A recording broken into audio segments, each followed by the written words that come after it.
When the bus came by, he got on. The Grateful Dead channel now invites you to spend time with a man who spent more than 30 years as a member of the Grateful Dead family, Steve Parrish. The music, memories, and insight begin now with the Big Steve Hour on Sirius XM's Grateful Dead channel. And now, here's Big Steve Parrish. Hey, all right, here we go. Once more time on the high road to the Grateful Dead, high at Broke Down Palace. And, you know, when we think about this time of year, and I just wish that I didn't have that little bit of echo that I can hear right now. It'd be easier to talk to you guys, but I'm going to pay attention to you today. And coming from Grizzly Peak Studios, was walking through the woods here, and there's just nothing more beautiful than a tree, you know, and it reminded me of the old saying that there is no more beautiful poem than a tree, just everything about it.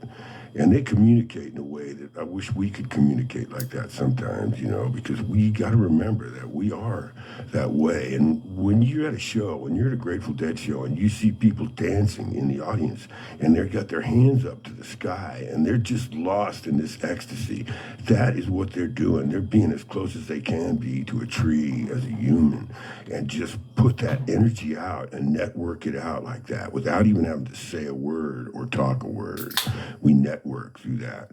It's another beautiful thing about the shows when you see all those people dancing out there. It is gorgeous.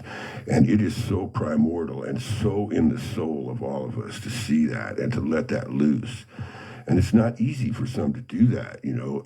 So when you see people doing it, remember, they're really letting go. And it's a beautiful thing to watch even. And then it gives you pleasure. That's why so many of all of our customs around the world are centered around dances and songs and things like that, music of all kinds.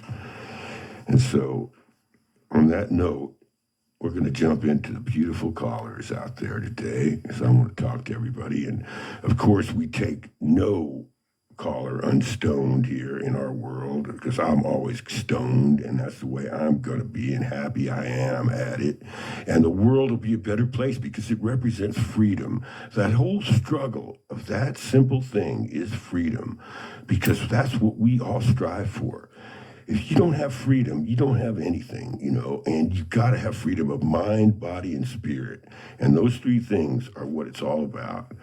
You know, believe whatever you want to believe, but try to go for the truth. It sure will help the whole world.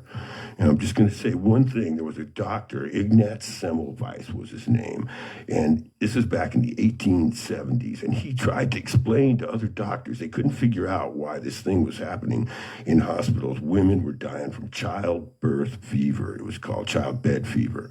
And he watched it, and he just kept observing what was going on. Doctors would go from one patient to the next with their hands unwashed.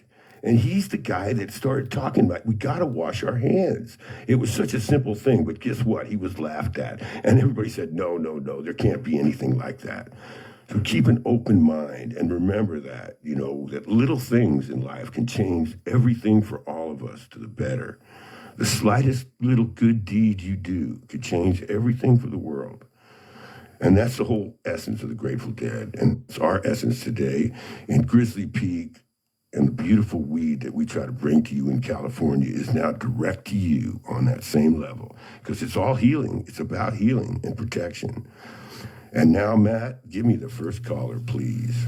Yes, sir. How about Nordy in Oregon wants to wish you a happy birthday? Good. Nordy. Hey, Nordy. How you doing, friend? Big Steve, how are you, man? I'm good. How are you? I'm well. I guess it's your birthday, huh?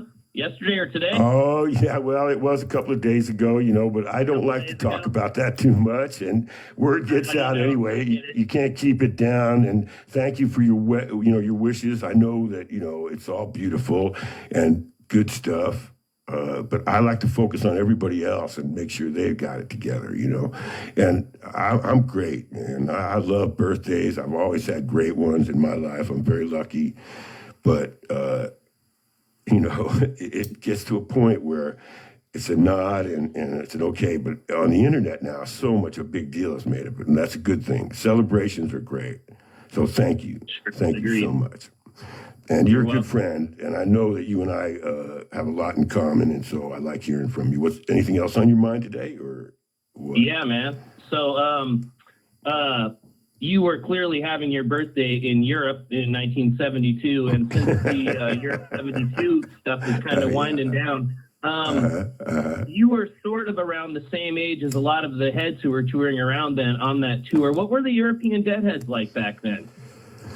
Well, you know, the European Deadheads were really serious about the Grateful Dead because they hadn't got a chance to study them in person, and so they were very excited and interested. And all the shows were sold out, and a lot of great response.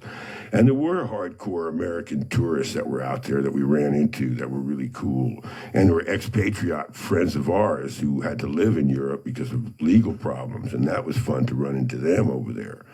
And a lot of where we played, when we played in Germany and even in England, there was a lot of American servicemen that came to the shows.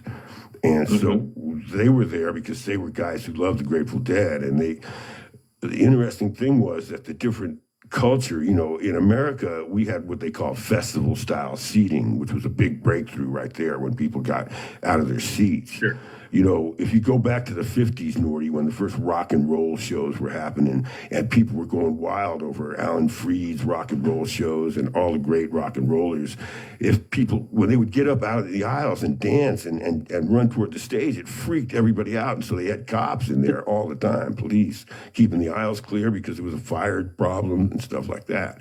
So that battle went back and forth at every show all the time. And then when we started getting into it in the 60s, it became another thing where we started doing our own security for that reason or trying to organize it with the promoters.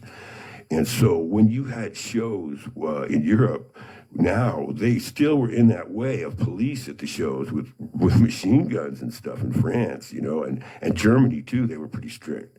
So when you saw people just exploding and getting out of their seats, it was amazing. It happened a couple of times on the tour in places where it was more festival style, like in the Wembley Pool and at the concert, the makeup concert in Lille, and wasn't the makeup concert like around yesterday or today as well? Did you remember? It was, and it was the last. We had to tag it on toward the end of the tour and swing back through there because we just would never leave something like that undone. You know, that was always our creed to keep working and to make sure we never hung up an audience and didn't deliver what we promised. So yes, we went back and did it at the end, but we had to squeeze it back in there. Every move was very critical.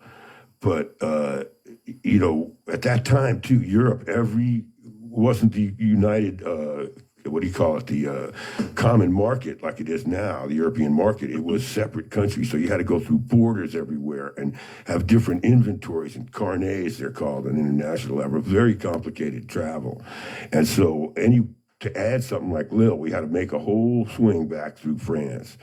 And it was amazing that day because I don't know what it was. It was either everybody was high on acid at the whole place, man. And I saw a picture of it recently and the crowd, and then it reminded me, I got that chill up my back because I had to go out there and roll up the snake. You know, the snake is what goes from that's the main power, right, to the stage. You know, well, it's got the cables for all the sound to go back and forth, you know, to the sound mixer and to the PA. And it has the power in it too. It's a big snake with multi-cables, and you roll it up on this big reel. And so I was doing that at the end of the show now. I go out and I'm rolling up, and the people were out of their minds high. And I just remember this whole half of the crowd seemed to have dropped their clothes. They were naked except for sheets. They all were passing around sheets and cutting holes in them like ponchos and putting them on and dancing around. And it got to be almost like a medieval setting.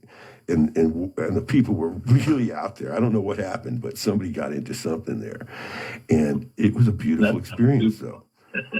But Lille was quite a day that day, and it ended the tour with that. It was quite a smooth spiritual moment because we Very, really very did cool. take a Yeah, lot of I've always wondered what psychedelics the on that heads were tour. like back then. Just always been curious, you know. I've always been That was a fascinated great tour. with the A heads. great tour. So, And the whole thing was a lot of fun, and we really did have a great time. So it's memories that just etched in my mind of a lot of great days. But thanks for bringing that up, Nordy. And I hope you're still smoking weed, man. Don't give up on that, okay? always, always. Are you going to be down at Shoreline? You going to see any of those shows? Yeah, I'll be around. I will definitely be around, and I'll be in and out. Hopefully we can get in, out and be in the audience and then backstage and stuff, and all that'll work out really good at that time. I hope we get things under Right on, control man. that Right way. on. So yes, I'll definitely be seeing you, my friend, and thank you Cool. for all your All right. friendship. Appreciate it. All right, talk to you soon. Okay, Matt, you are back